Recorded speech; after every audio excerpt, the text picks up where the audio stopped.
has completed and is screening the Cowtown Ballroom documentary. We've had just a minute to speak here. It's now been converted to a swap meet. Hundreds of people on every Sunday afternoon have descended upon the Cowtown to buy stuff. And Joe's also active with the local International Film Coalition chapter, filled with volunteers and people that produce films. And this is one of the major projects for any member of the group. And we just have a little time to speak. Ask away. Okay. 3 years in the making. Was it tough getting volunteers? No. Basically, I wouldn't have made this without my partner, Tony Laddish, who's the best filmmaker in town. I went to Tony, and of course Tony's a musician as well, and I said, Tony, I want to make a movie on Cowtown Ballroom. He was on board immediately, and without Tony I wouldn't even started, and I certainly couldn't have made it. So the two of us basically together as a partnership made this film. Yeah. Was it a full-time job, or did you just do a little now, a little then, a little later? It was a full-time job, 7 days a week, 8 hours a day for 3 years.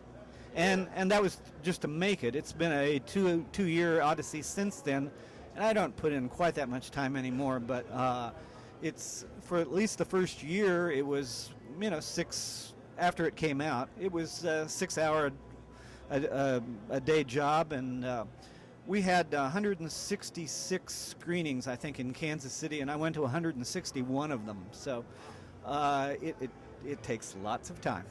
I caught up to you at Knuckleheads. Tell me, in terms of finding historical documents on the ballroom, was it difficult finding Cowtown survivors? I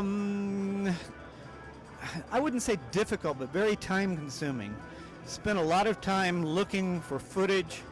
We had photographs of people with 16 millimeter cameras here, and I think I know where some of that footage is, but I could never get it. There was some 8mm footage that was in Kansas City, Kansas that got lost, some in Hawaii that got lost. I was really happy with what we did have, but it's very time-consuming to do all that. Then, as far as interviewing people, and there's still people, someone got in touch with me last week. I wish I'd known you, when you were making the film, but we got most of the people we wanted or needed. They were kind of a family, and it took a while for me to get them to trust me. But after I did, they gave me everything that they could have given, 100%, all of them. So we took a lot of time for every interview. We took over an hour to set up for every interview, and I think that really helped the quality of the film a lot. And then, you got to find a good story and trust that you can tell that story. Yeah. Gosh, it's tough to interview people with jet lag. Now, most of them are used to being interviewed. What were your favorite interviewees? I think you said the Nitty Gritty Dirt Band before. It'd been fun to interview. Any other tidbits? Let's see, the most fun interviews. B.B. King was probably the most fun. Just as an aside, and that's something else you have to do. You have to do your research. And I'd done a little bit of research on B.B. King. I knew he was a pilot. I knew he loved Frank Sinatra and Blind Lemon Jefferson, et cetera, et cetera. And we were promised 5 minutes on his bus to set up and 5 minutes to interview him. And during the 5-minute setup, I'm just kind of bullshitting with him and going off, talking about music and talking about him being an ex-pilot and all kinds of things. And when we were finished setting up, I turned to him and I said, Mr. King, we were promised 5 minutes and we'll adhere to that. And he looked at me kind of indignantly and he said, no one's kicking you out of here. And so we got 25 minutes with B.B. King, which was, I'll never have better 25 minutes in my life. I followed his career, and he seems to play Kansas City a lot. Always puts on a good show. It's nice to have him, and I'm sure that was a great interview.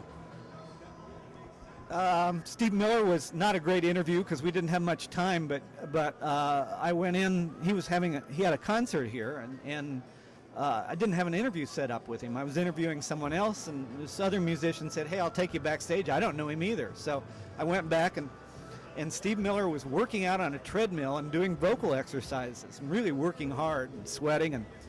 after he finished, I kind of sat there sheepishly for 30, 40 minutes waiting, and after he finished, I went up, Mr. Miller, my name is Joe Heyen, and I'm shooting a documentary about the Cowtown Ballroom, and his eyes just opened really wide, and he said, give me 5 minutes, I will be out. So he came out and gave us a short interview. Where was he playing that night? At Starlight Theater. Oh, yeah. And when it was all over with, I sent him a copy, and he sent me the nicest letter, which is, of course, framed up on my wall about how perfect the movie was. Joe, you captured it perfectly. And I'd love to do some things with him sometime in the future if he tours again. You know, life on the road is tough. Did any of these musicians ever tell you how they cope with reality being on the road a good part of the year? It's not about the road, and you know, they tell great stories, and some of them are in the movie and some of them aren't, but being a musician, that was a big part of it. And essentially, you know, the movie has a lot of politics in it. It's a story of my generation. As Tony said, deep down, it's a big, bad rock and roll film. So that's what it's really about.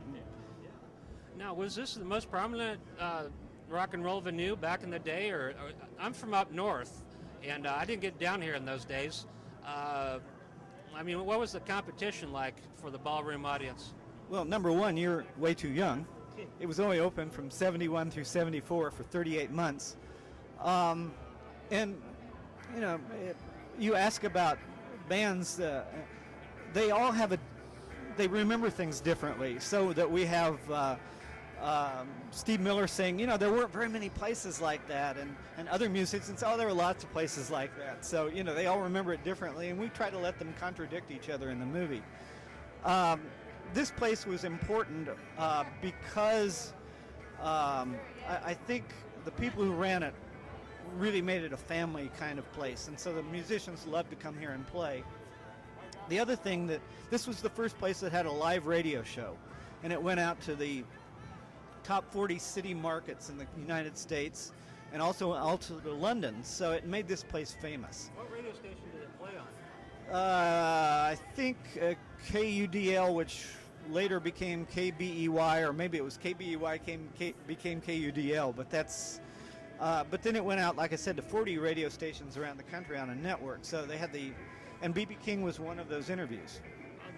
I'll show it later on camera, but this was built as a dedicated ballroom. Acoustically, it's got a nice dome. It sounds very, very nice. You have to go to the indoor theaters here in Kansas City to get anything comparable. Any notes on the construction, what year it was built? Yeah, it was built in 1927, and it opened December 15th, 1927. And there was another place that did another big ballroom exactly 4 blocks away. That opened 2 months before it did in 1927. We don't know all the dates exactly, but we think it lasted until about 1939 as a ballroom, and then it became a roller skating rink, and it lasted longer at that than anything else until the late 60s. And then it sat vacant for 2 or 3 years until the guys at Cowtown or Good Karma Productions saw it and said, hey, we're going to make this into Cowtown Ballroom. Excellent. This would have been a major venue, one of the largest buildings in Kansas City back in the day. I'm not sure where everyone parked, but it must have been the site of quite a few good times back in our grandparents' generation.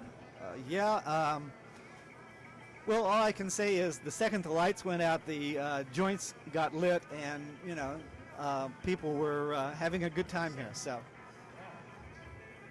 1927, geez. The Roaring 20s, this was it. Yeah. We interviewed some people who came here to see concerts when it was here in the 30s. We interviewed people who roller skated here, quite a few of those. We interviewed a couple. Luckily, as a filmmaker, I got to tap into that. Yeah. Well, it's certainly a special place, and if you don't remember history, then you don't remember it.